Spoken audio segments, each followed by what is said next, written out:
You're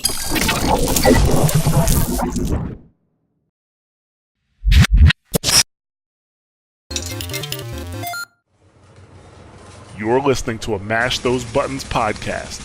Visit mashthosebuttons.com for a full podcast schedule. Cargo secured. Extraction complete.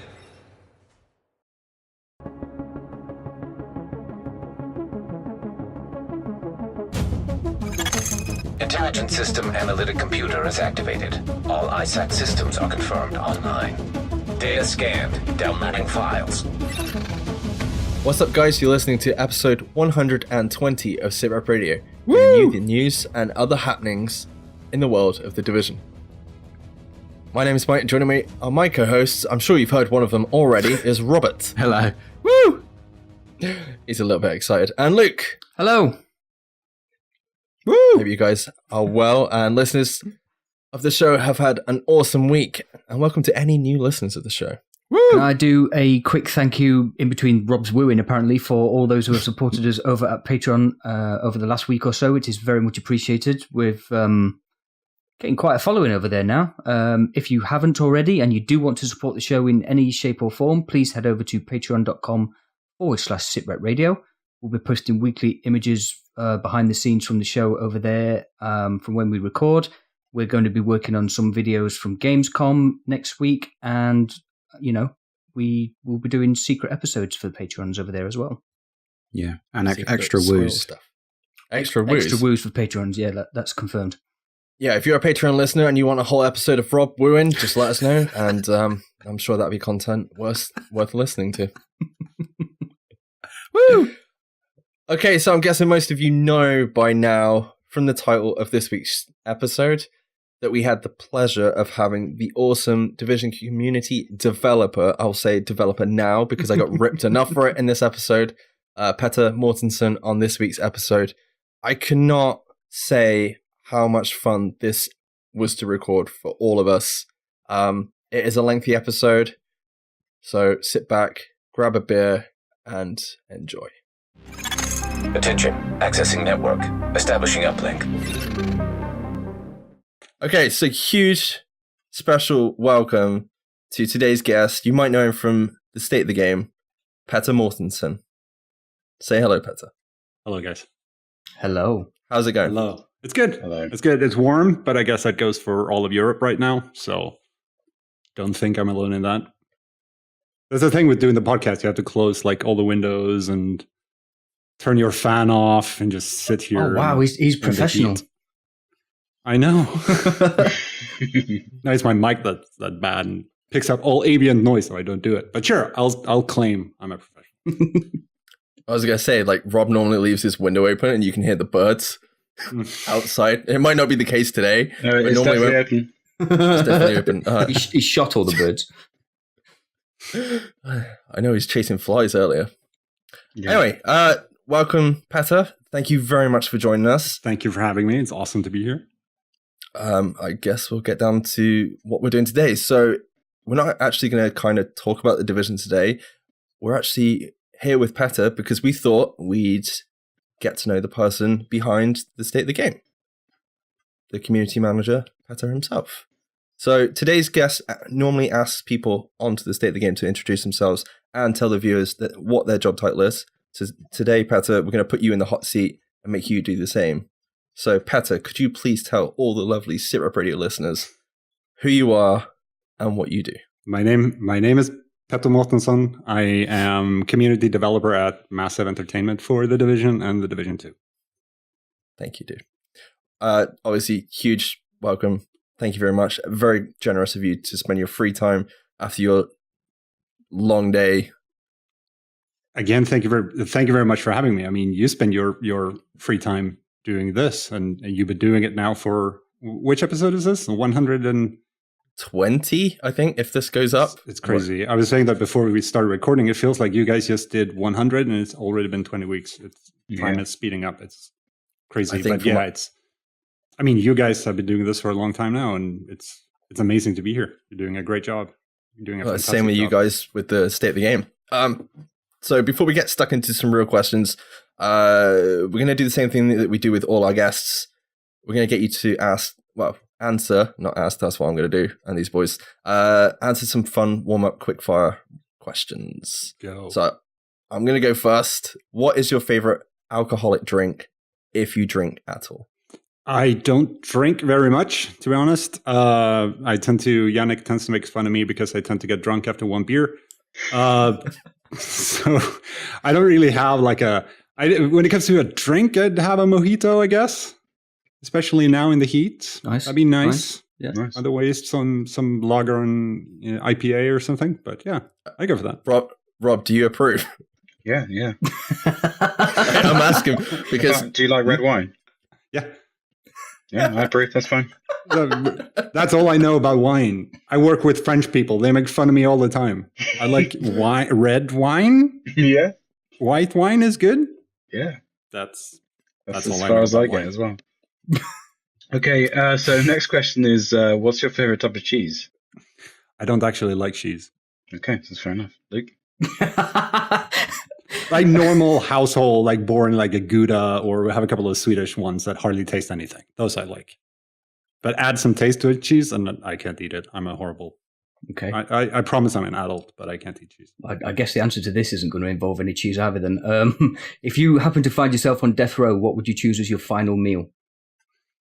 I've seen these. I've heard you guys ask these questions before, and that's a really tricky one. I just go for a really good. Like we have a good hamburger culture in Malmö right now, so I just pick from one of those really nice hamburger places. Just have a good solid one with bacon and some sweet potato fries, and I'd probably go for that. Solid choice. Who is your favorite recording artist or band of all time? Of all time, David Bowie. Nice. Any particular song? Choosing a song is hard. Albums, I'd probably go with Station to Station or Outside. Nice. What is your favorite current TV show, Petter? I'm currently watching the third season of Twin Peaks. Twin Peaks has always been a big favorite. So currently that would be, probably Twin Peaks. I'm really enjoying the third season. What was your first gaming system? An Atari 2600. Damn. What is the one thing you cannot live without in day-to-day life? Can I say my cat? You can say whatever you want to. Without my cat. What's your cat called? She's called Maya. Nice. It's a very Swedish cat name, by the way. It's like the most cliched cat name you can think of. That's her name in Swedish. Trying to think of a British name that would be used for cats. No, I've got random cat names. Don't worry. I've got one that's Rufus. called Siler, Rufus. and one that's called Gizzy. I've always wanted to call a cat Rufus for some reason. You always wanted to call a cat what? Rufus. Rufus. Right, What? okay. From Rufus. Bill and Ted. Yeah. I thought you'd name like a Scottish Terrier dog that. No. You don't look pleased at all. Don't like that idea. What was the last decent book you read? I like the word decent here. Can I say the last great book I read, or just it was kind of decent? The last book I finished was Robert Cargill's Sea of Rust, which was an amazing book. So it's far beyond decent. It was amazing. Right. If you had the chance to replay one game as if you'd never ever played it before, what would that game be? I know it can't be The Division. This has been racking my brain all day as well. It's like, shit, they're going to ask me that question, aren't they? It's a tough one. Yeah, it's a really tough one. When it comes to it, I think I settled on Final Fantasy IX. Because I kind of want to experience that kind of emotion that I felt while playing through it together with two friends back in the day. So I'll go with Final Fantasy IX for now. I'm not certain anybody's picked that particular one before, but Final Fantasy seems to be quite a common answer from people. I think that's quite a beloved series, isn't it? Yeah, I think definitely the story, I think, plays in there. We all have such deep relationship with several of the characters from those games. So I think that's one of the reasons why. But Final Fantasy IX is my favorite of them. So I'm going to stick with that one. Fair enough. I'm going to throw that question to Rob. What? What question? The question we answered these questions before. I don't care, but come on, quick, go. No, I'm not answering it. I've answered it before. I'm pretty sure we said the same thing. And he can't remember his answer, so he doesn't want to say it again. That's why I'm avoiding answering it. Shush. Well, I'll throw mine out there. It's got to be Zelda. Yeah. Ocarina of Time. Yeah. Oh yeah. Or the BioShock trilogy. Oh yeah, the twist in BioShock, that would have been interesting to experience. I love BioShock 3. I'm trying to get Luke to play it, but he won't play it. Why? Because Mike's recommendations on games is legendarily awful. Okay, I can accept that. Thanks, guys. I would say play the first one and the third one. You can skip the second one. I think Mike said that before, actually. Yeah. Yeah. Luke, I'm going to throw you that question before we move on. I'm going to take Rob's. And you can't say on that because I know I can't say the division. I wouldn't bloody refuse. I just bloody refuse. Because I can't remember what my answer was before either. And I'm like heavily into PvP as well, so it would probably be something sucky like Modern Warfare 2. But I honestly can't remember what my original answer was. So if there are any super SITREP fans out there that remember what my original answer was, please tell me. All right, let's move on. Okay, so first, huge congratulations. It's been a long time, but congratulations on becoming a community manager for Massive and for the Division. I'm gonna be a slight pain in the ass there, though. I'm not a community manager. I'm a community developer. Oh, right. I'm sorry. There's a difference. No. Can you tell us how you got involved with that in the first place, and how has that journey been for you ever since, man? How I got involved with Massive in the beginning? Basically, it was I had applied for jobs previously on Massive. I was I'm going to say known factor. Sounds weird, but they knew me, and then I was working in another company, completely unrelated to the gaming company. It was related to documentary film. And the project I was working on there had just ended, and an internship opened up at Massive. And I decided internships are always hard, especially when you're my age. It feels horrible to say that, but it was an opportunity that I didn't want to leave. So I applied, got the internship, and then got a job from there. Basically. No, you've done awesome, man. Thank you. What has been your high and low moments of being an integral part of the Division community since your arrival at Massive, if you can say? High and low moments are high moments include you have the usual, like the big event kind of stuff, like high events, of course, E3 this year. You have stuff like the ETF, of course, there are also highlights. But that's also the day-to-day generally interacting with the community, doing stuff like State of the Game, doing all the stuff that happens behind the scenes that people don't see.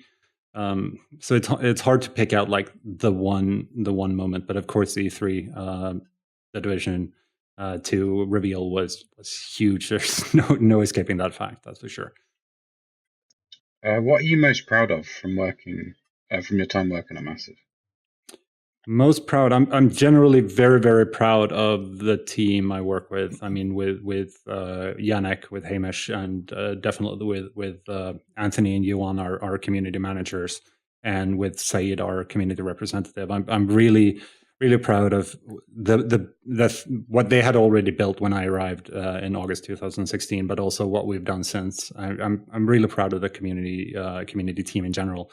Of course, I'm super proud of the work that the developers have done on the game, all the way from when I started right before 1.4 up to where we are today, and the way they have continuously improved upon the game. So I'm proud of them in a different way, but I think those two. I'm very, very proud of everyone that's working on this project, but also very, very proud of my team and what we have managed to achieve over the last couple of years. I definitely think you should be as well, because it sounds like a solid team, and the work that you put out that everybody sees on a day-to-day basis, whether it be the forums, Reddit, Twitter, state of the game, obviously, nearly every week. It is very much appreciated, and it is excellent work. So yeah, you definitely should be proud of that. I just want to throw in there as well. Like, I don't know if we can speak for the community, but I know I can speak for like ourselves, that we are glad that you guys have a line of communication with the community and that you've upheld that since day one, and it's really appreciated by us, and I hope the rest of the community. And we personally don't want to see that gone. Okay. Thank you very much. Agreed. We're not going anywhere. It's good to hear. Can you tell us the single best thing and the single worst thing about working at Massive, if you can? Like in general? Yeah, just generally. Now it's going to sound like I'm repeating myself. I mean, the best thing would be going to work every day, seeing Yannick and Hamish, and then talking to. I don't see Yuan or Anthony or Said, sadly, because they work in Newcastle and North Carolina. But talking to them every day and working with them every day, being in constant communication with them, and just, I mean, working with. I know people love Yannick and Hamish, and it's such a privilege to be able to go to work every single day and see those guys in the morning. I love my coworkers. Worst thing, I don't know. I don't really have any. I mean, it's a job, right? You have your bad days. It's.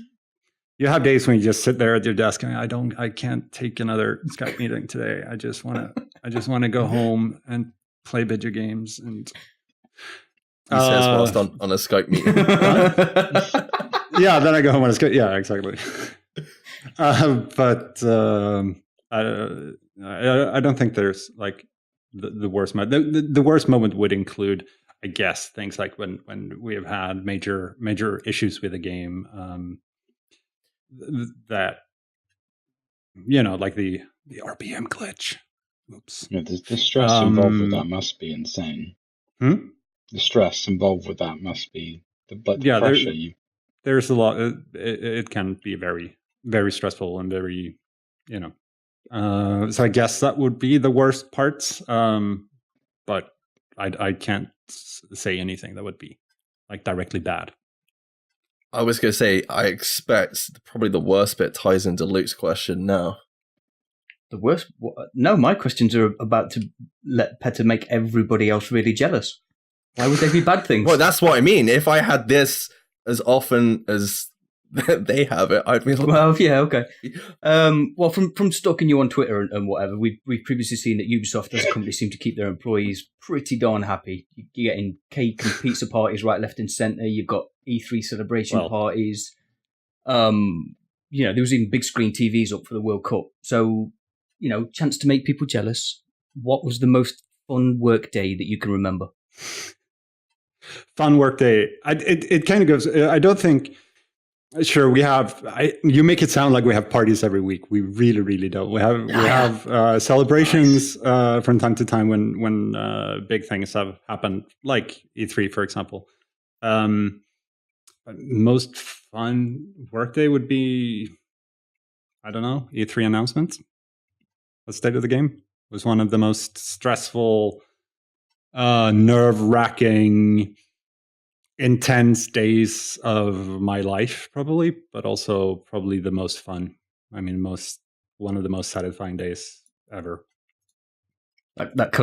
So I don't know if I can make any people jealous in that sense. I mean, yeah, it's a great place to work at. Massive is generally a fantastic place to work at. They take very good care of the people who work there. And yes, we do have parties from time to time. I mean, the 20th anniversary party last year was definitely one of the highlights. It was a fantastic day, but otherwise it comes down to being a job, and that those days that are the most challenging and the most nerve-wracking and intense are usually some of the best days as well.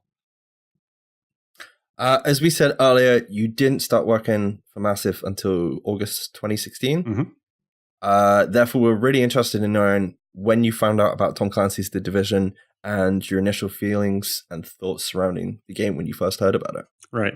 So the thing is, I live in Malmo. I've lived in Malmo all my life. I was born here. I've stayed in the city. So of course, you know who Massive are. You followed them from ground control and up until now. And you're always very, especially when I also worked as a games journalist and my ex-girlfriend actually worked at Massive like 10 years ago.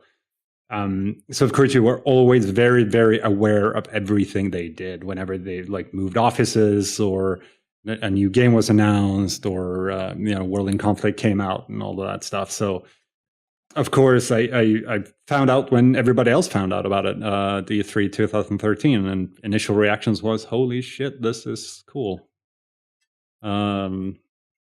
So those were definitely, you feel proud that it's a Malmo company that are the main studio on the game. You were excited about the concept. It was very, very unique. It is very unique, and so yeah, that's how I felt. You followed it straight away because it was Massive Entertainment, the big game studio or the biggest game studio in the city. So. I mean, with regards to the game itself, I mean, we all have breaks from the game, but you guys keep putting out GEs and other content, updates, minor updates for it, and like every time we think we've gotten away from the game, we end up coming back. It's like a fishing rod, isn't it? Like, yeah, you can never get away from it, can you? There's been so many games that have passed us by that we've said, right, we're going to play this for a bit, and then you release something else or a new patch. Or we just think, fuck it, we'll just keep playing Division. So, no, well, I can only support that decision.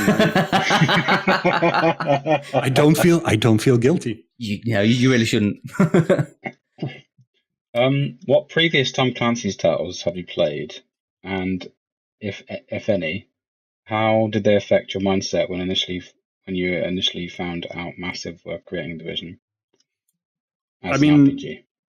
The RPG thing was probably the thing that intrigued me the most. I was playing a lot of MMOs at the time, and that definitely intrigued me straight away that this was an online looter shooter.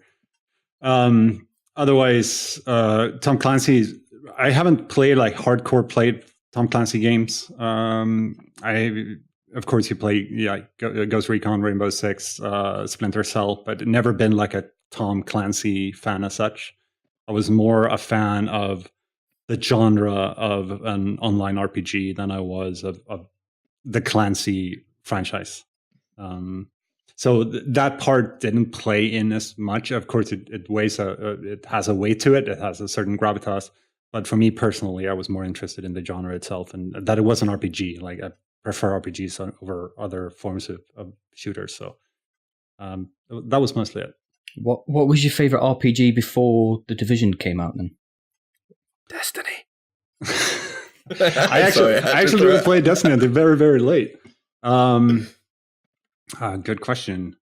Again, it was mostly MMOs really that I was playing. So I know you guys have a question about favorite MMOs and you don't want to set me off talking about my favorite MMO because go for it, dude. You go down that rabbit hole. I can talk about Star Wars Galaxies for the rest of whatever time you guys have. Oh, dude, I played that game. I think it was a bit late to that one. What level did you get to? It was level 90. I played after the whole new player experience combat update that was so controversial. Made so many people leave the game. I came in after that. So, yeah, I played it pretty hardcore for a while. And it was the best MMO ever created. It should never have been shut down. I'm daily sad about the fact that they shut down Star Wars Galaxies. Well, from both mine and Rob's perspective, we know how that feels because we used to play Star Wars: The Old Republic, and I think we lost about a year and a half of our life just playing that game. Yep. And I'd never played anything like it. That was as the first MMO I properly sunk my teeth into. And yeah, it's hard. It can be very easy to just lose your life completely to those things. And I think it's why we've not touched Warcraft because I'm afraid that's a rabbit hole we'll never come out of. Should start playing Eve Online, and then we'll never see you again.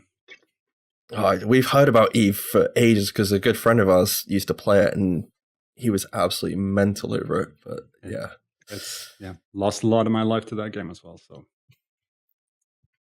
as a gamer and community manager, do you get a lot of time? Sorry, this in the notes. Apologies. Community developer. Do you get a lot of time to actually play the Division outside of the live streams you do? Not as much as I would like now. My main playtime with the Division right now is through the Twitch streams.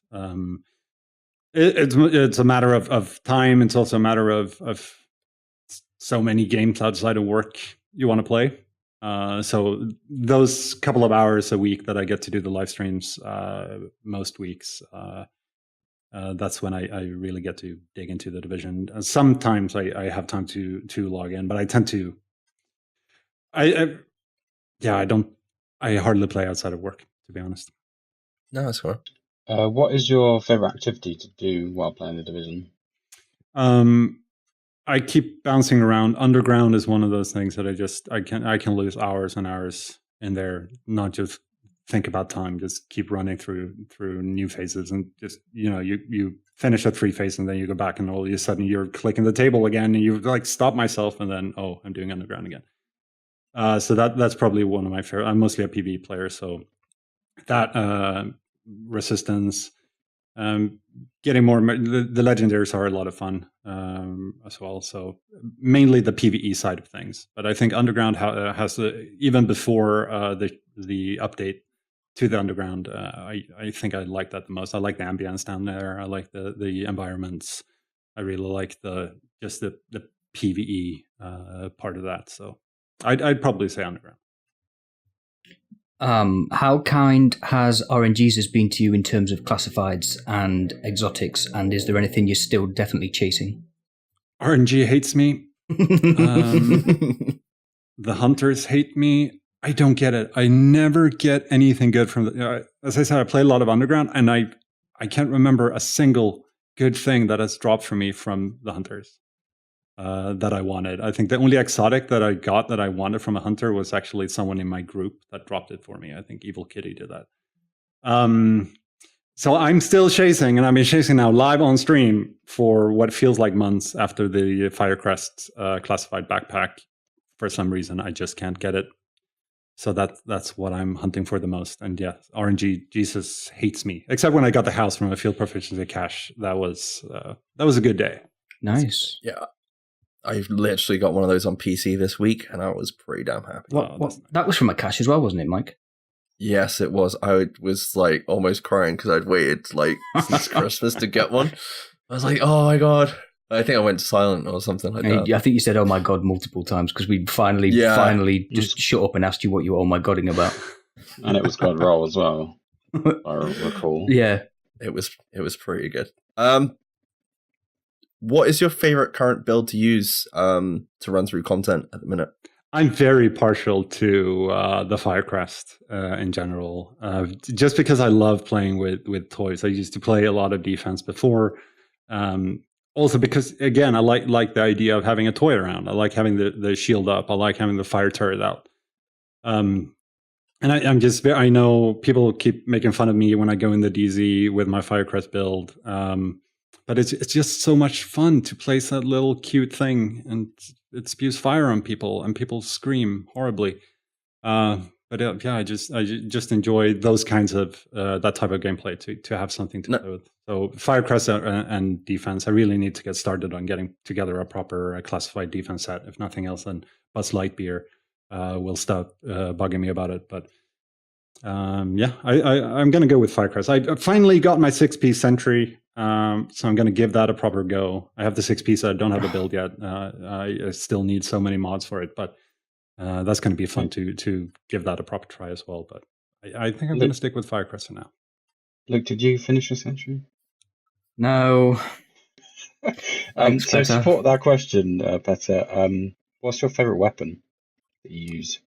I mean, I love the house. I was going to say that is meta. The Urban MDR I used for ages before I finally got the house. So one of those two. I really like the gameplay of the Urban MDR as well. Even though in the end you get to this point where you just want to click a button and just keep it pressed, and the thing just keeps firing instead of how the Urban MDR works, like bam, bam, bam. And sometimes you just want to shoot things in the face. So one of those two. I think I like sniper rifles in games in general. So generally marksman rifles, which is. I don't have a Deadeye and I don't have a Hunter's Faith, so I don't know why I never went down that route. But Urban MDR kind of hit that sweet spot where you still kind of get that gameplay through. Can you tell us which global event modifiers has been your favorite? Blackout was so satisfying. Yeah. I mean, running up and just punching people. Come on, and that sound effect. I wish I'm gonna have to agree with James and gang did amazing work on that one. So I'm gonna go with Blackout. It changed so much the way you're playing the game, and yeah, again that sound when people just sent them flying I love that. I really wish everybody at home listening right now could have seen your face when you said Blackout. It's just like eyes roll back into the back of your head. You're just like Blackout. I felt like the extra two modifiers were just like they're just put in for fun. I don't know whether that's the case, but like the first four were like there was always a little bit of a difficulty to it, but the last two have just been like, yeah, just go nuts. It's part of their charm, right? Yeah. But the thing is, we didn't get a chance to play that on the PTS, so like we loaded it in. I was like, Blackout. Well, you're reading through like all the description of it, and until you actually play it, I was like, actually, this is pretty good. Yeah. And you actually see it happen. I was like, what the hell? Yeah. Same thing. First time I heard about it, I was like, you what? You're okay? Sure. Whatever. Oh, this is awesome. So yeah, I hear you on that one. Do you have a favorite mission? Central Station, I think. A lot of it because of the set piece, and I really like it on Legendary as well. I think the fight up to the station itself, once you get out of the tunnel, is fantastic. It's the way you have the building and you fight your way, and then you have to defend it from the waves that come after you. I really like the drama of the entire mission. Other tighter like Amherst is a lot of fun as well. Really like that, but I think Grand Central Station will always stand out. Like when you played the game for the first time, you played through it and you really reach this dramatic moment in the story. And just again, when you look up and you just see the building, it's a few things in my mind beats that. Even like, oh shit, I'm fighting a helicopter. It's awesome, but it's still that moment of seeing the central station in itself that really did it for me. Yeah, that is a solid mission. What's your favorite incursion, Petter? I think I'm going to go with Dragon's Nest. Yes. For that one, I just love fighting the cleaners, and that. Well, there's a lot of fire. But I'm very, very partial to the Four Horsemen. I think the design of the Four Horsemen, the visual design of them is fantastic. I always loved this, the big image of the image of them, the four of them standing next to each other. That always kicked my fantasy into gear, and I think I'm going to go with Dragon's Nest. How about your favorite faction? NPC faction. That's a tricky one. I think I'm going to go for the cleaners as well. I find their background is interesting. Their story, their ideology, their ideas are abhorrent, but ultimately really, really interesting. One other thing we want to know is what's your current combination score? Oh, I don't want to talk about it. We were asked on, actually, the day we're recording this, we were asked that question on State of the Game, and I really don't want to talk about it. Okay. You don't want to know. It's too low. It's too low. Aside from being your career of choice, what else did video games change in your life? I guess this is the same answer that the three of you would give. It changed everything. I mean, everything you do,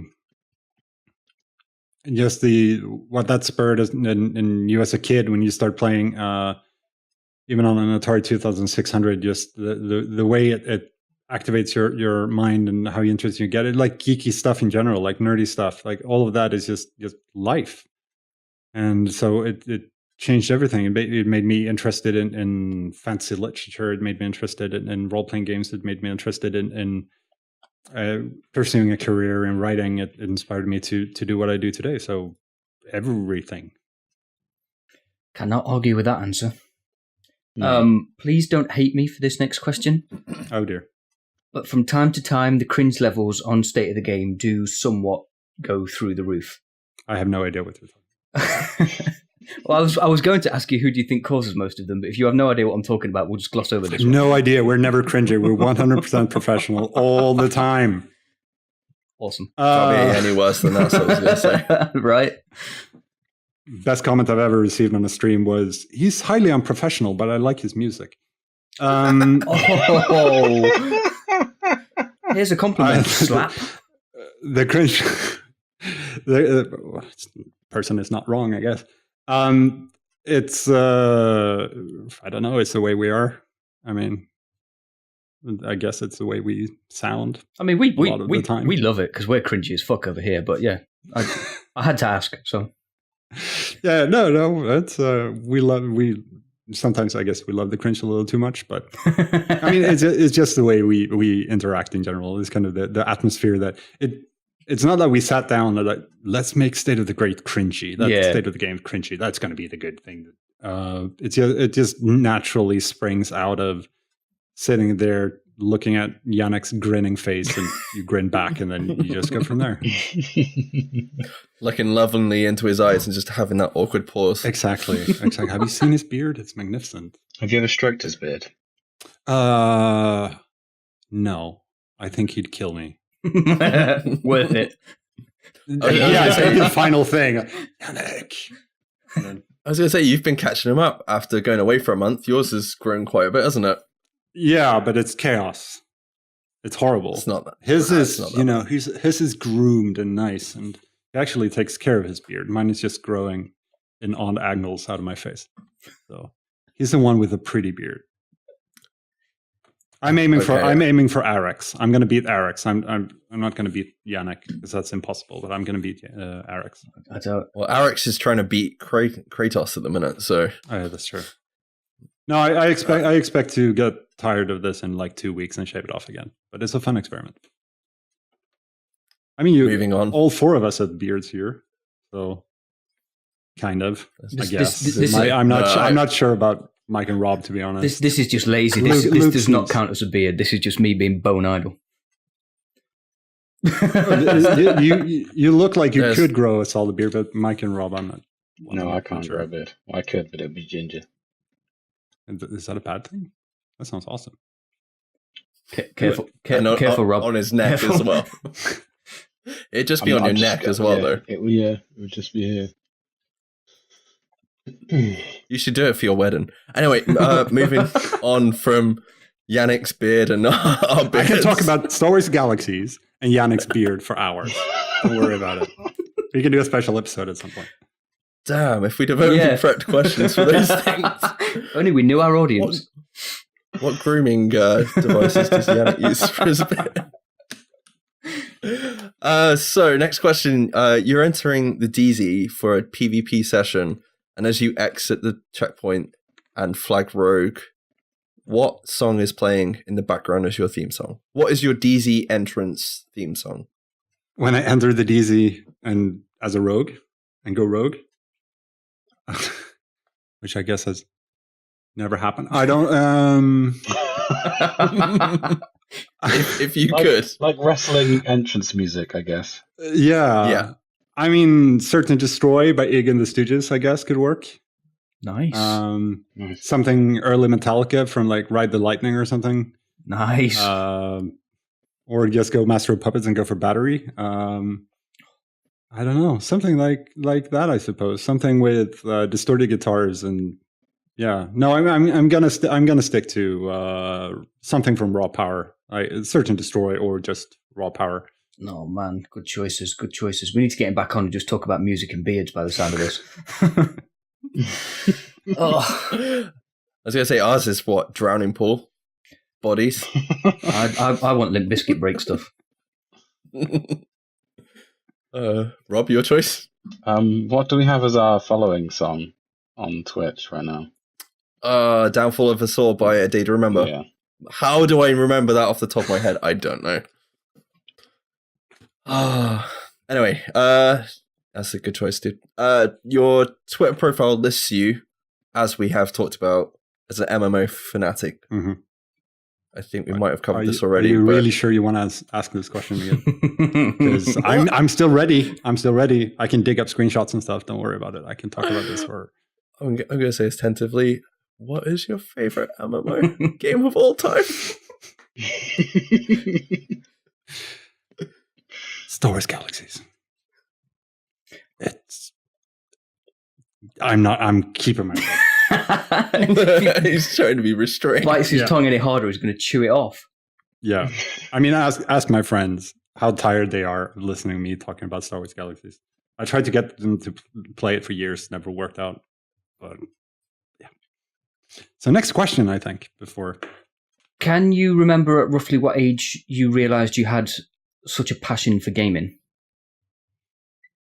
I guess it's just when I got my first console. I mean, Atari 2600 in 1984, I think. And it just went downhill from there. So I think I was young enough age to start playing to never really ask myself that question. It was always there. So yeah, starting with that, yeah, it's always been there. So. Was it instant as well? Like literally the first time you turned the console on, you were just like, "Oh yeah, I'm home." Gonna have to ask my dad what I looked like when I played it the first time. I actually don't remember like the first. I remember like early games. I can remember playing games like Combat, and I definitely remember a game called Adventure. That really captured my imagination. You're basically just a square that move. It's two colors, and you're just a square, and you move through this labyrinth. But you reach these castles, and you're chased by what is supposed to be dragons, but they look like chickens. And dragons. I remember how captured I was by adventure in general. Just how that really stoked the flames of like all kinds of like your imagination in general. So those are the two games. Like Combat, just because I used to play it with my kid sister and beat her all the time, and then Adventure just because of that. So I think that looking back at it, that's kind of where it started. Assuming you can put it into words, what does gaming mean to you? Yeah, that's. I mean, it's tough. How do you? Again, it's just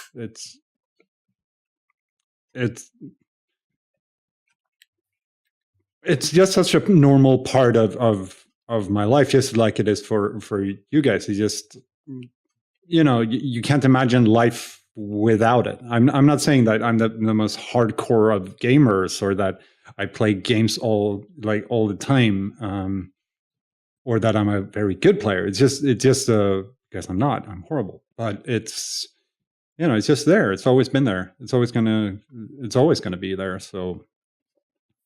It's a very hard question to put into words. Actually, what it means to you.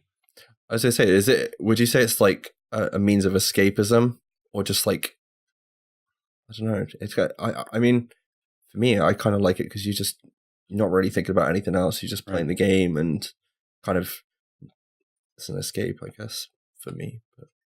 It definitely can be at times, or. I tend to chase. We talked about Final Fantasy IX before, and it's just one of those. I chase those stories as well. Like story is incredibly important for me in games, and it's not only because of. Sometimes it's about escapism. Like I'm playing No Man's Sky a lot right now, and that's definitely just escapism. Sometimes you just sit down and then you mine some rocks and you poke around and look at pretty flowers and crazy wildlife, that could be an escape. But when it comes to like stories and stuff, that's when it becomes more of an inspiration. When it comes to something exciting, that like reading a good book or watching a movie. So, but definitely escapism as well. Yeah, I mean, you're saying about story with like games being as cinematic as they are now, and obviously they were very story based back in the day, but they've improved so much that they are competing with like TV series, cinema, and the rest of it for for your viewingship, and they end up being like a big part of our day. So instead of sitting down and watching like an episode of TV, you're sat down playing through a story instead over a longer period of time. Aside from Tom Clancy's Division, what other games are you playing through? Right now, it's mostly I've been playing No Man's Sky quite a bit over the last couple of weeks since Next came out, and that just steals so much time. It's incredible how much. It's definitely one of those titles. I'm just gonna boot it up and I'm gonna try this thing that I read about on the internet earlier today, and then whoops, where did those 4 hours go? So yeah, mostly playing through No Man's Sky right now. Did you playing through? You're never really done with that game again. Did you get into No Man's Sky from the beginning then, or are you one of the people that's jumped on the new stuff? I jumped on now after Next, just to give it a go. I always meant to try it out, just never happened. And then the Next hype campaign started to take off, and I had to experience it for myself because it's such a unique game. It's hard to say. I'm not sure if you guys have played it, and it's a really hard game to recommend because I don't want to be, because either you might hate it.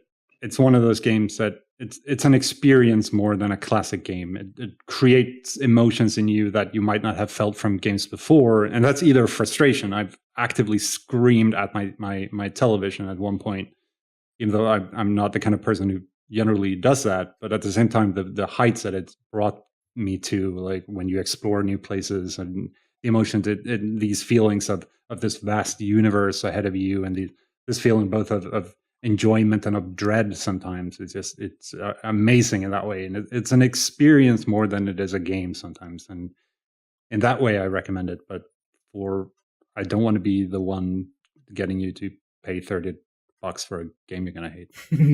So it's hard, but it's different, and I really love it. I'm happy games, no matter, even from the beginning. I mean, what they have created is something completely different from most other games.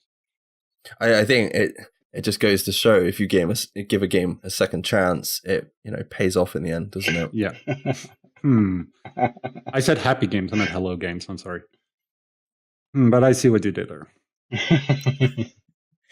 Right, we're going to move away from computer games as such, but still on the subject of games. Recently on Twitter and everywhere else, pretty much, you've made no secret of your newfound love for Warhammer. I hate that I've got to use this word, but do you think nerdy things such as that are losing the stigma that have been attached to them previously, and obviously with their increasing popularity with social gaming and stuff? Yes, definitely.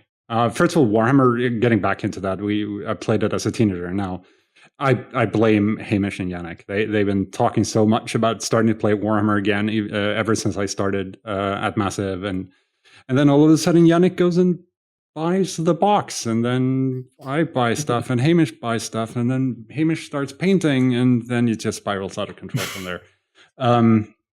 But when it comes to definitely nerdy things, I mean, yeah, nerdy in quotation marks, definitely losing stigma. But I think that's mostly because the people from our generation has grown up with this, and it's just normalized now. It's mass market now in a way it wasn't before. So I think there are parts of there are parts of the nerd culture that still carries a stigma, and I think sometimes it feels like tabletop wargaming, such as Warhammer 40K, still carries that a little bit. But when it comes to video games, that's normalized now. It's normal. It's for everyone. So yes and no. Parts of it, I think we'll reach that point. I mean, Warhammer is still, wargaming in general, is still still growing in popularity. More and more people, again, from our generation that has grown up with it, becoming older and making it more acceptable. So I think that's only a matter of time as well. But I think those parts still can carry a bit of a stigma that people find that extra nerdy to sit and paint your miniatures at home. But there's actually been 2 tabletop gaming hangouts open close to me this year alone. That's awesome. Yeah.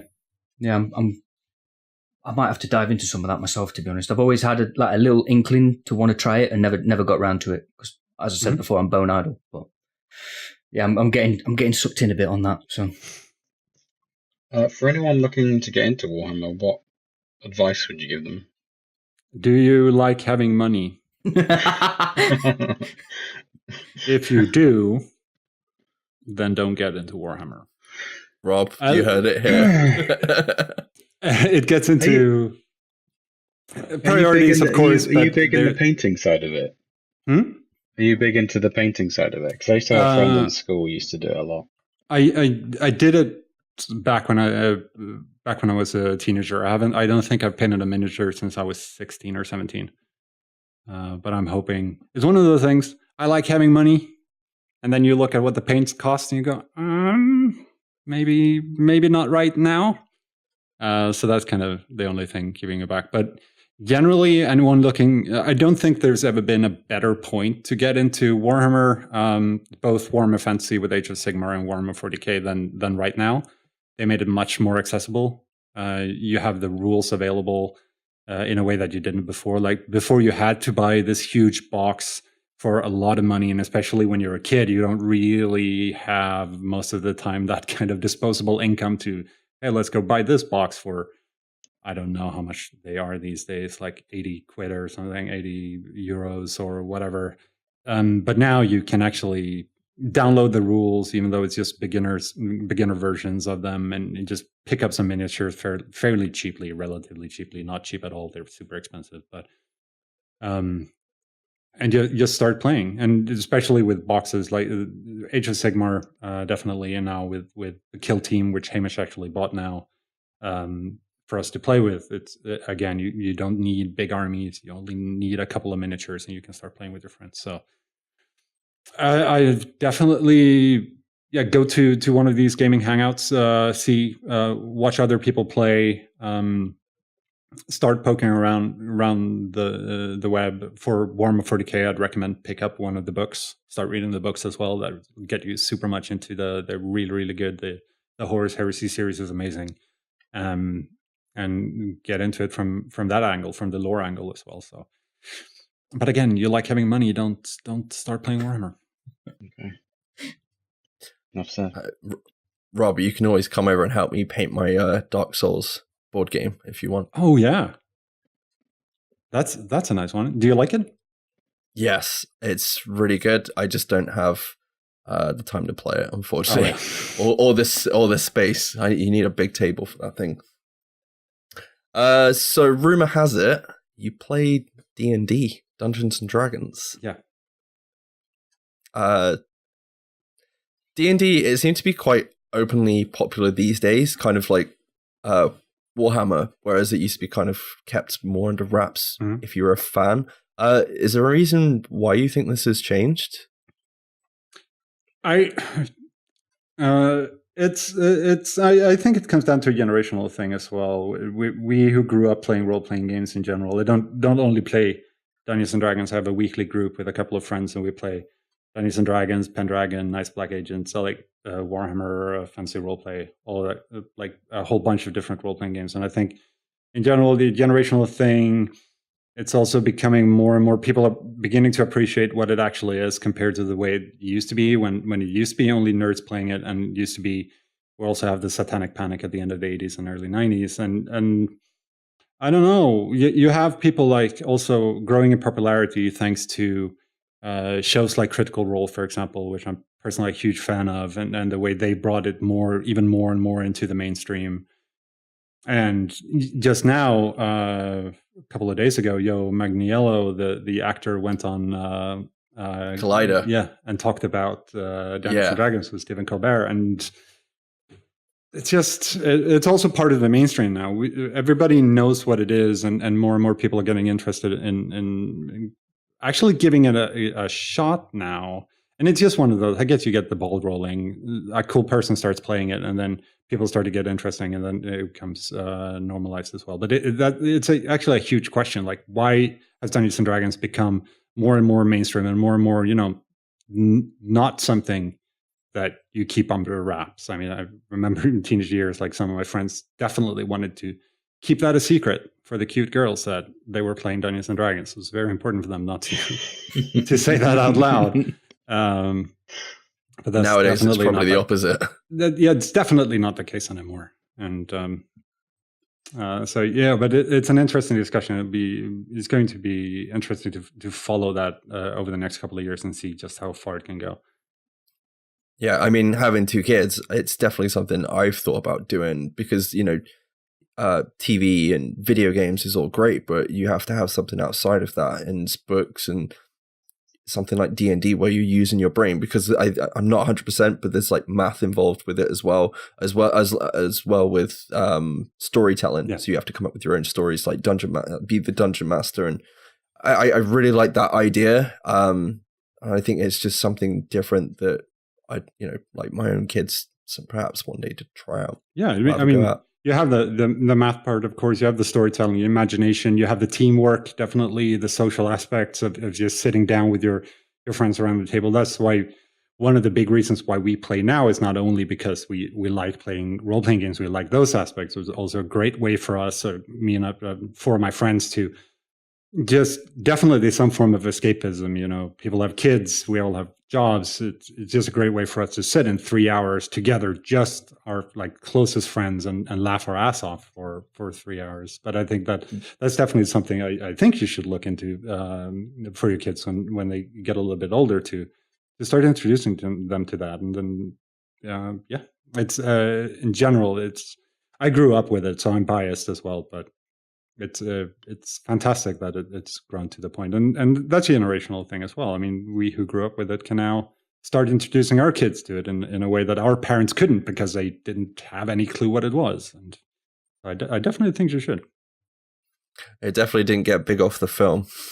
No, or the television. No. Just before we leave D&D, is there any reason why you think people should give it a chance? A lot of it for the aspects that basically mentioned. Just again, hanging out with your friends and the teamwork and the imagination. It's just a lot of fun.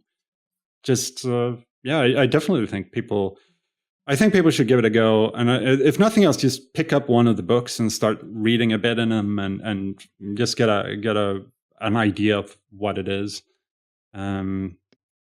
Because if you manage to get a couple of friends together, even if just the 3 people or whatever, it's a great way to spend an evening. It's a fun, great way to spend an evening together. That's cool.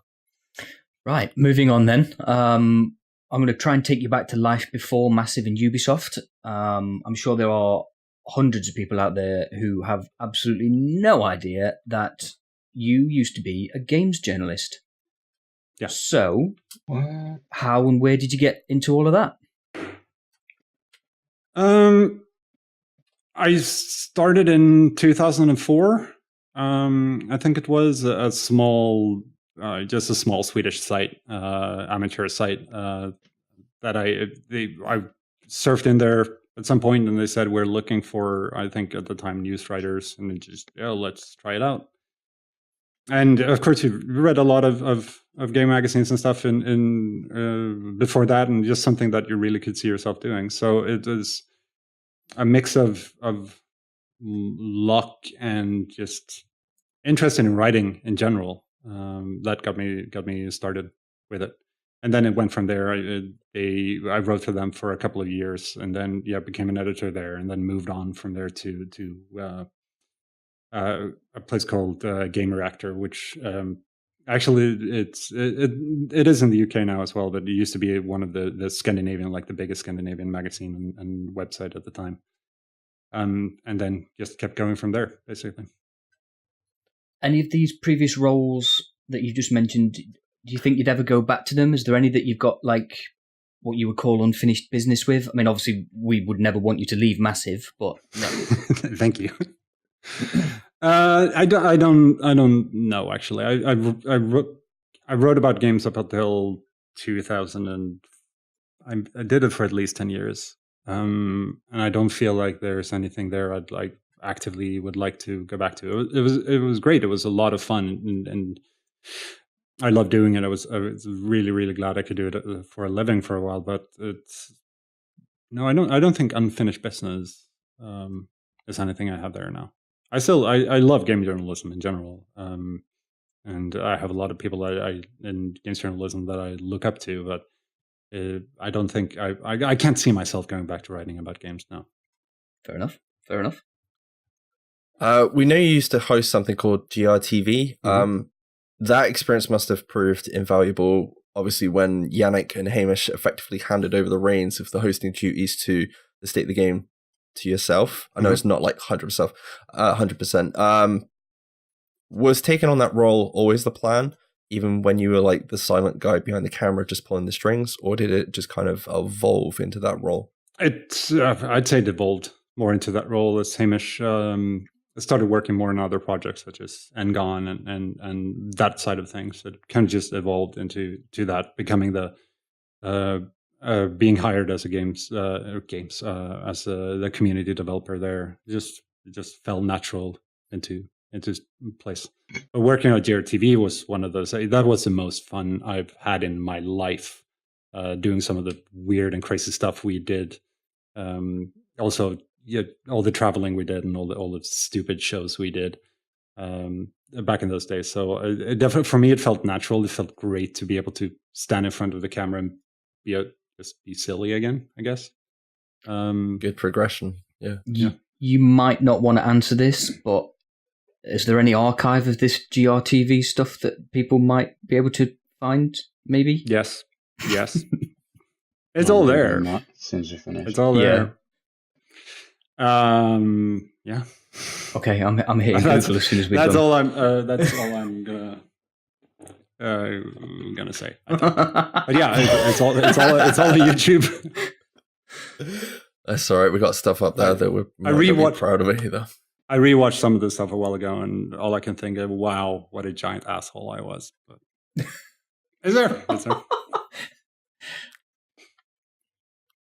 You evolved. It's fine. How do you think gaming questions for a living has shaped your approach to now having to answer those same questions? I feel like that's a dick question. You're right, dude. You wrote that. I have no idea. You did, apparently. It's just go next. It's fine. No, it's fine. I mean, it's weird. Like this situation now, talking to you guys, being actually interviewed is still it's very strange. It does my head in. I'm just babbling on whenever you guys ask a question. But I guess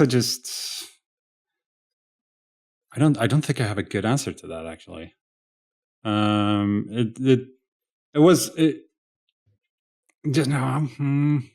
No, I don't know. I don't have a good answer. I'm confused. Pass. Pass. It's fine. Look, I started thinking too much about it, and now I don't know what to say. I'll just answer your next terrible question.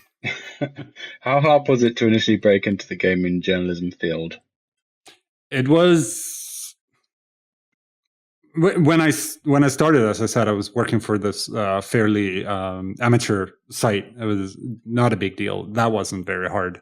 But then, of course, starting to actually working for an actual big magazine, and then becoming an assistant editor there, and working full time, and working with GRTV, and then from when I left Game Reactor in 2011, started to freelance for various like magazines and publications. That part was definitely hard work. So I think in general, getting to the point in games journalism when you actually get paid is hard work. Back in 2004 was completely different as well. Of course, we didn't have the easy access to publication sites like we do today. With back in my days, we didn't really have blogs. Well, the internet. We didn't have internet. Wow. No, I'm messing. 2004, we still had a lot of options, to be fair. It's not that long ago. It's only 14 years. Dear God, kill me.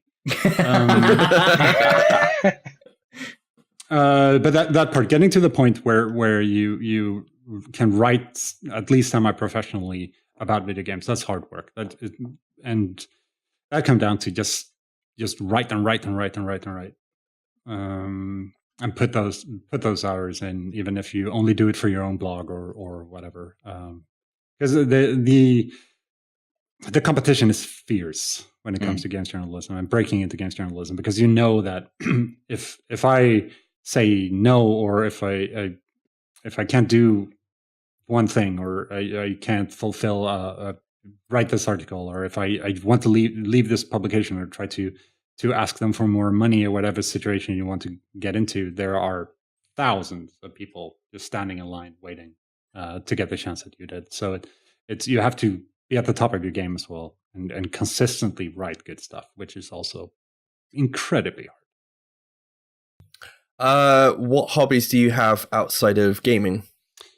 My main hobbies would be role-playing games. This is a big part of that. Books, reading, and podcasting as well. Takes up a lot of time.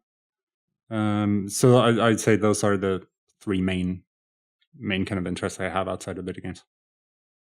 A fellow member of your State of the Game family, Mr. Hamish, is partial to his tattoos. Do you have any yourself? Yes. I have a squid on my right shoulder. Cool. Have you got any, actually, Rob? I know Mike's got loads, but... I haven't got any. Right, yeah, cool. There we go. So we've all got tattoos. Nice. Okay.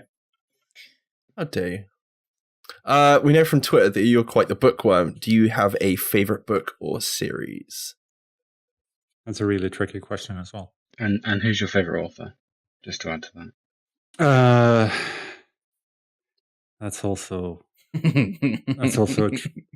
a tricky one, because that changes over time. And I was gonna say, I know you've just picked up a load of Stephen King books, haven't you? Yeah, I bought the Dark Tower finally. Have you read? I read The Gunslinger, but that was a long time ago. So I really want to get into the Dark Tower. I see you nodding, like I'm guessing you really like those books, or don't watch the film.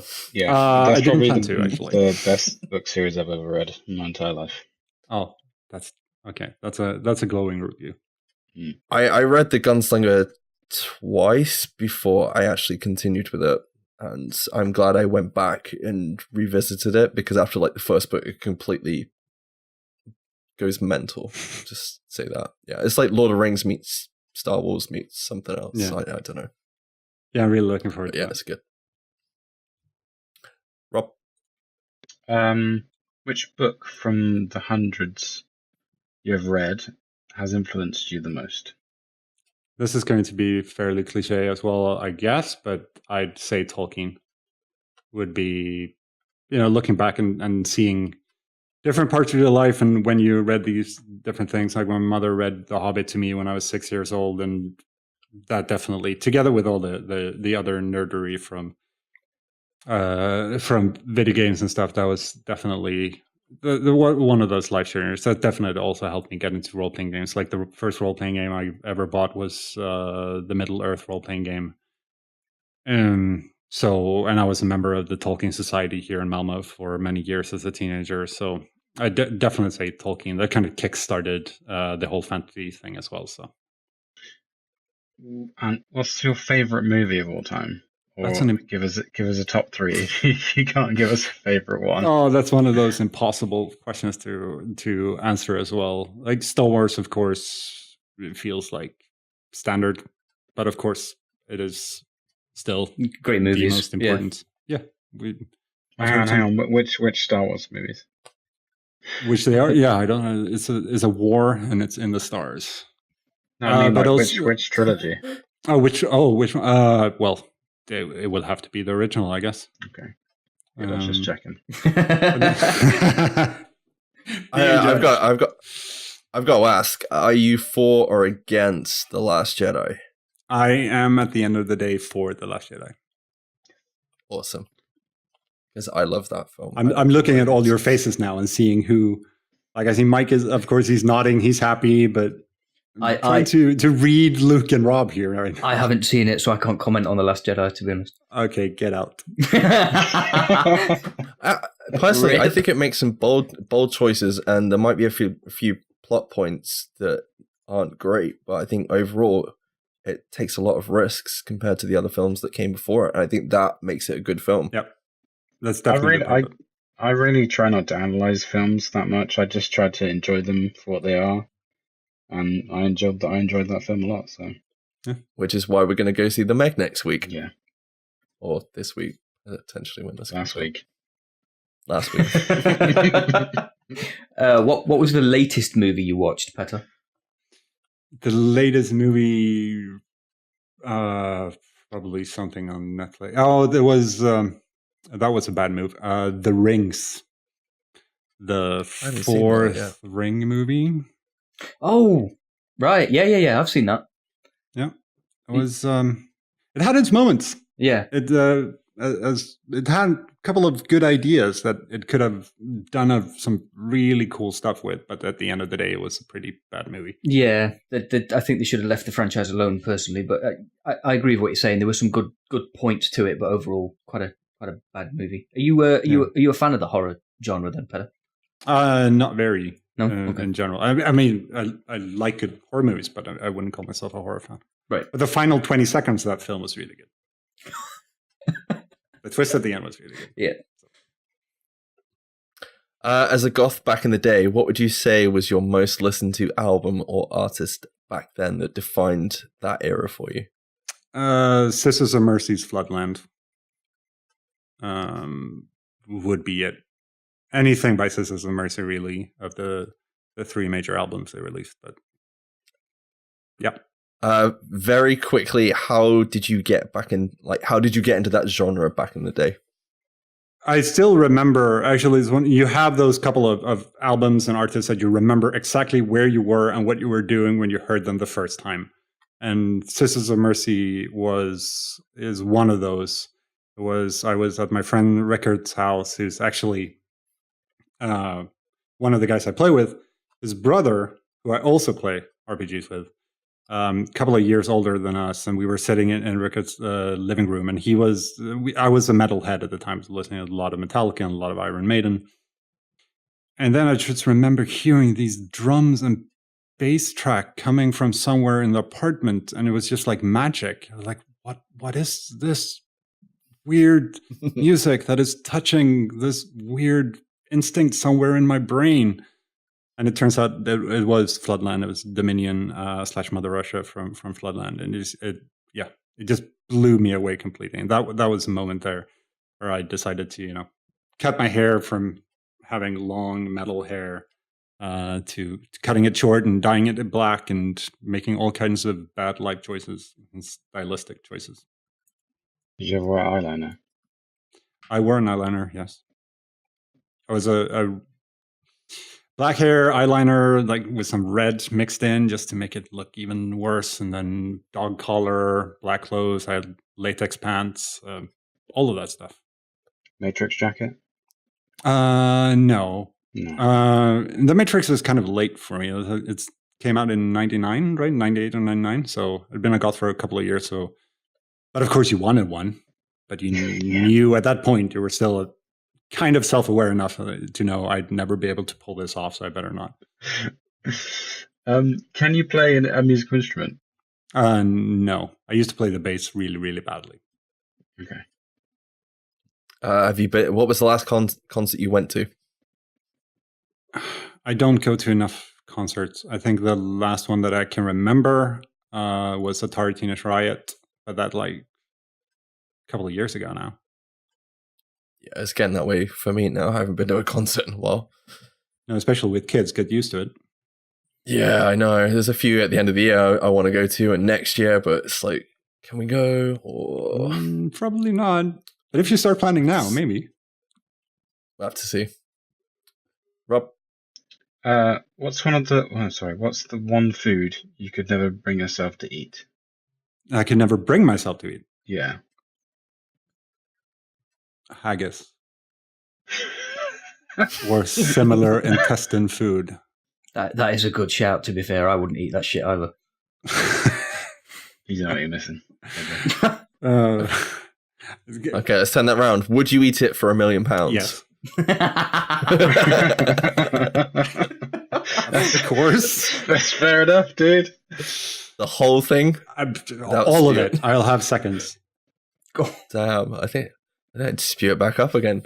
Obviously, as a podcaster yourself, being one of the hosts of Who's Who's show, covering Doctor Who and other programs, most recently The Prisoner.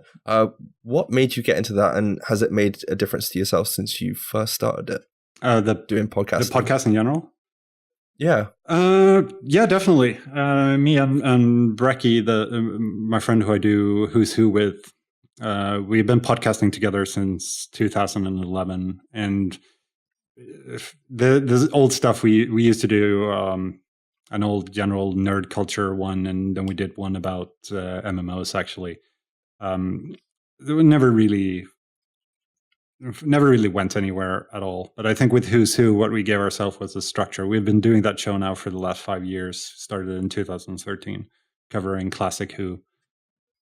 It definitely felt now when a couple of weeks ago, before we started doing The Prisoner, we finally finished like classic Doctor Who. We went through all, I think we saw like 80 or 90% of all the episodes available, all through the Doctors up until the TV movie with 8th Doctor. And just, it felt like one of those, even though we're going to start doing Doctor Who again, starting with the 2005 one, it was one of those projects where you felt really proud at the end. I mean, all our 3 listeners or whatever we have, but it was still just the idea of, okay, we actually did this. We started this crazy idea that we thought would last for 7 episodes or something before we get tired of Doctor Who. And anyone who starts watching Doctor Who, I don't blame you if you get tired after 2 episodes of the classic ones.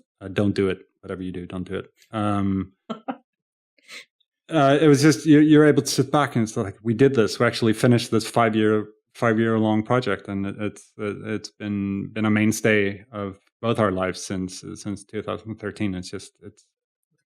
I'm really, really proud. Again, I'm not proud of the material itself. I don't think I'm not necessarily think it's a good podcast, but I'm proud of the project, and you know. Well, honestly, like from someone that does it almost every week, I think we missed 1 week. You know, it is difficult to be consistent and maintain the same enthusiasm week in, week out. And you know, completing that over 5 years, at this moment in time, I can't imagine that, but I hope to be. So huge congratulations, man. Thank you very much. At the same time, you guys, I think we're up to episode 100, and we did it every second week for a while. In the beginning, we went to weekly, I can't remember, about a year ago, a little bit more than that. And I mean, we've done, I think, 130, 131 something episodes now, finishing up this week, the final episode of The Prisoner. So you guys have done almost as many episodes as we have. And it's super impressive that you guys have been able to keep it. It is hard work as well. And as you say, consistency is really hard. And you guys have been super impressive when it comes to that. I mean, 120 episodes, it's well done. I mean, it's awesome. Thank you. I did actually check out I think the last episode you put out, and I think need to go and watch The Prisoner, because I was like number 2 and number 1. I was like, I have no idea what's happening, but it was like the conversation and the spark that you had between yourself and your friend was really awesome to listen to. I enjoyed the conversation, even though I didn't perhaps know 100% what was going on. So I enjoyed it. That's great to hear. That's very. Thank you very much. Can I just ask? So you're listener number 4 now. So that's great. We just went up by a lot of percent. Can I just ask which Doctor Who is your favorite? Which actor? Of the classics ones, I'd say Sylvester McCoy, the 7th Doctor. He was the best actor of the bunch. He the personality of the Doctor. He really managed to nail all of the good things about being the Doctor. That what I'm looking for when I watch a Doctor. Of the new ones after 2005, David Tennant is still, he's David Tennant. Come on, Gotta love him. Yeah. But I'm super excited for season 11 now. I can't wait. It's going to be soon, isn't it? It's going to be awesome. Yeah, Rob's a huge fan of Doctor Who. Well, I've watched everything. I've watched them all since since the revamp. Yeah. So who's your favorite? David Tennant, yeah, for sure. Good. Right, let's try and start ramping down. Let's try a few fun questions. Yeah, you can one word answer them or answer however you want. If you could choose to be any historical figure, even just for one day, who would you be and why? That's also one of those questions that I've been trying to figure out all day. All I could, I think, end up with is just being some of the early astronauts. I just not necessarily like be Buzz Aldrin or Lance Armstrong and just go to the moon itself, but just being one of the first people to see Earth from outside the atmosphere, seeing it from space would have been amazing. I think having the guts to do that in the first place as well is huge. Yep. On a similar line of questioning, if you could have dinner with any historical figure, who would it be and why? That one's tricky. I just realized that I said Lance Armstrong, who's the bicyclist. I wasn't going to correct you. Doping. No, keep correcting me. I kept correcting about the community manager development thing, and now I'm the one saying happy games and Lance Armstrong. So please correct me. Someone from history I'd like to sit down to have dinner with. That's a tricky question I had to think about. That's actually hard. I don't have a good answer to that. I wish I had this really profound, interesting answer, but I don't. Who would you play? Who would play you? Sorry, in the movie of your life. with this beard, Yannick Banchero.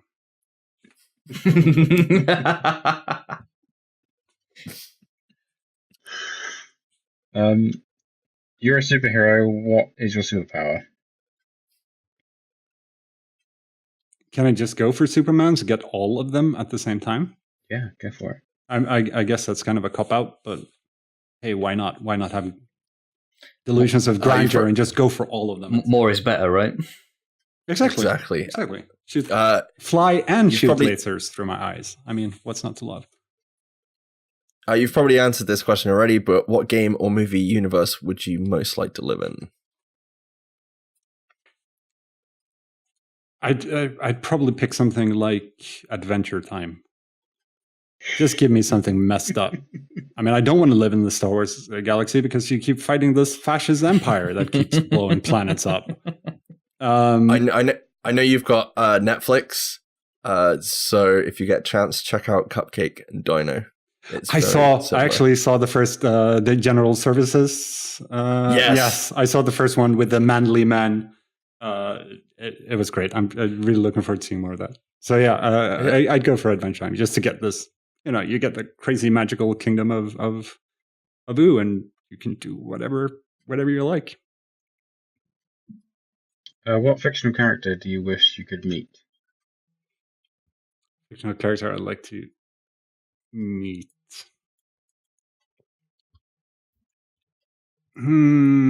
Also one of those really, really tricky questions, trying to think back. Yoda? That'd be nice. Good shout. Just to sit down and have a cup of disgusting soup.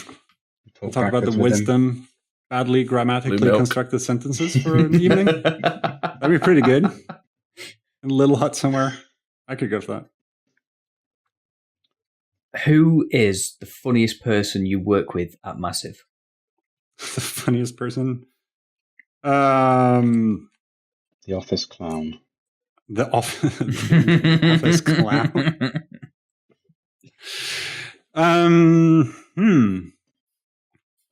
They're all fun in their own special kind of way.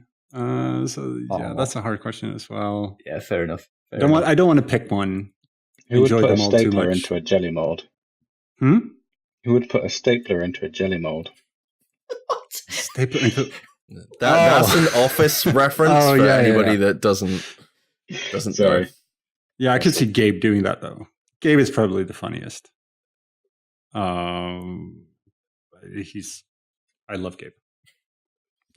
I love Gabe. I'd happily do that to Gabe, though, to put his stapler in a yellow bowl. Put his stapler in a jelly bowl. He deserve Put it. Oh man, he deserve it. That's the thing. Put his keyboard in a jelly mold. If you could watch one thing for the rest of your life, what would it I be? could watch one thing for the rest of my life. On repeat. Oh my god. Let's just go for, I don't know, trying to think back at the things I've seen hundreds of times already. I just go for Die Hard. Oh, I've already seen that like 50 times. Might as well see it an infinity amount of times more. Rob, Luke, what would yours be? There's got to be a film that you've seen a million times that you could probably watch over and over and over again. Happy Gilmore. Which one? Happy Gilmore. Ah. Mine would probably be The Water Boy. I see similarities here. Yeah. Either that or Ghostbusters. The amount of times I've seen Ghostbusters, it pisses off my wife. Mine would be Basketball or Saving Private Ryan. Saving Private Ryan. Gotta choose. Watching Saving Private Ryan over and over and over again, wouldn't that be kind of depressing though? I mean, it's a good film, don't get me wrong, but it's like, oh, he's getting shot again. Oh no. Just imagine how depressing the jokes in Basketball would be after you watched them a million times. Oh yeah, good point. That's a good point. Trying to think of one of the jokes from Basic. No, don't. Squeak's mom.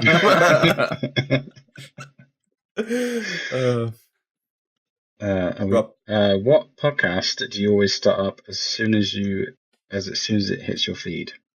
Glass Cannon podcast, without a doubt. It's exciting every week when the final when it releases on. I think it's on Tuesday mornings. You can download a new episode, and it's always coming to work, and it's me and Hamish like, oh, did you listen yet? Did you listen yet? Nice. So definitely every week that's a highlight. Final question. You probably won't answer it because you didn't answer the other one, but do you prefer Yannick or Hamish? Oh man, I love them both equally much. If you had to kill one because he was a zombie, which one would you? If I had to kill one because he was a zombie and the other one is not a zombie, I'd probably kill the zombie. That doesn't. I just realized. You figured it out, damn it. Because I'd have to choose which one was the zombie and then make a decision. Then say no to zombies. Say no to zombies. Well, obviously, huge thank you from all three of us here. Yeah, thank you for having me. It's been a lot of fun. Me just talking about. Thank you for letting us barrage you with questions over and over again, repeatedly. Sorry for not always having the most amazing answers, but it was a lot of fun coming on. It was an honor to be here. It's great, and again, we love what you guys are doing. It's absolutely amazing that you made it again to 120 episodes. It's just fantastic work. It shows so much dedication, and that you guys love what you do. So keep doing what you guys are doing, because we love you guys and what you do. You're not going to get rid of us that easy, Petter. Don't worry. Oh, good. But it was an honor having you on as well. Thank you very much for your kind words. Yeah. But thank you very much for spending your spare time with us this evening as well. Thank you. And anytime. Thank you very much, dude. Before we do go, can you please tell the listeners where they can find you all over the internet and plug your podcast as well? All right. So you can find me at Petter M on Twitter. You can find our podcast called Who's Who. You can find it on Psycon.fm, the CSICON.fm. Once a week. We're finally done with The Prisoner, so we're back to Doctor Who now. Starting at the end of August. And, well, you can find me on State of the Games most Thursdays and on the Division Game stream most Mondays, usually, and sometimes Tuesdays, depending. And, of course, awesome. Play the Division. Thank you very much, man. I guess that's goodbye for us. Yeah. Bye-bye. Bye. Bye. Echo playback complete. Right, well, there's no questions on this week's episode, as this was obviously pre-recorded alongside episode 119 last week. We've had to keep this under wraps a little bit, but it's well worth it, and Petter was an absolutely amazing guest, and obviously we thank him for joining us on the show. But we are at Gamescom next week, so any thoughts and questions for the show, or anything you think we should check out whilst we're at Gamescom next week, please let us know at the usual places. That being the case, Robert, where can the listeners find us? You can find us over at SITREPRadio on Twitter, Facebook, and YouTube, as well as our personal accounts. Send us any questions or feedback for the show to sitradiopod@gmail.com, or you can find us on the Discord, links in the show notes. We want to hear your thoughts on the news and topics we cover, so be sure to leave a comment and join the discussion in any of those places. Please leave a review of the show using the podcast app of your choice. We really do enjoy reading all of them, and the feedback is excellent. And, you know, at the end of the day, it does actually help other people to find our show. If you are crazy enough to listen all the way to the very end of the show, you will hear all the juicy details about the other awesome shows that are available on the Mash Those Buttons network. Thank you! If you do stick with us till the end, you might find an Easter egg from the show that was recorded maybe pre-show or some weirdness, I guess. We do live stream as often as we can, so if you're interested in dropping by and chatting with us whilst we play The Division and some other games on our radar, you can find us all over at twitch.tv/SITREPRadio. We have been SITREPRadio. Thank you very much for listening, agents, and we'll catch you next week at Gamescom. Woo! Bye-bye. Bye. Goodbye, everybody. Oh my god, Luke said bye. Oh my god.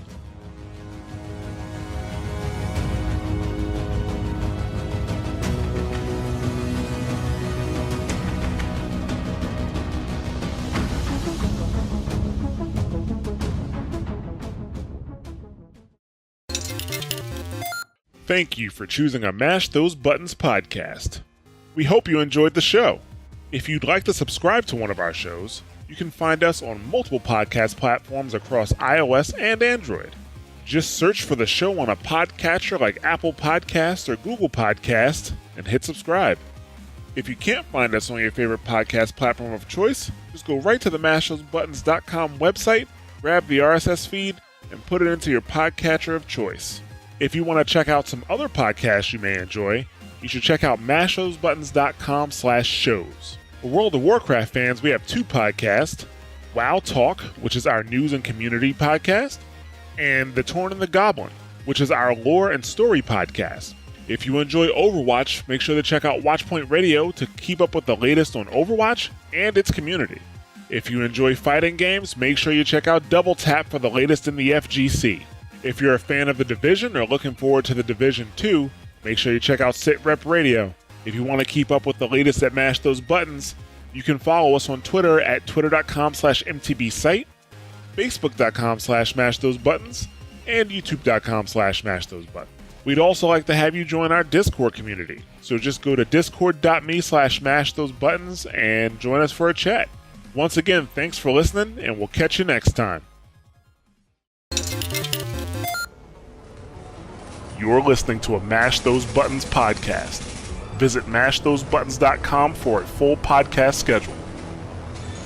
Cargo secured. Extraction